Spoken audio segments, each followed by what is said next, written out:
Close the Map Properties window by clicking Cancel.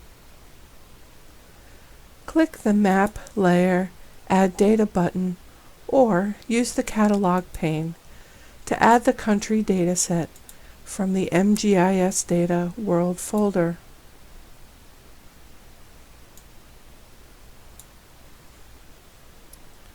In Contents, double-click the World Map icon to open the Map Properties again. Click the Coordinate Systems entry and examine the Map Coordinate System again.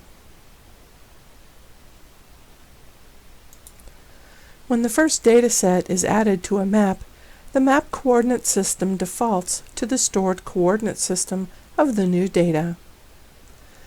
Examine the lower box labeled XY Coordinate Systems Available.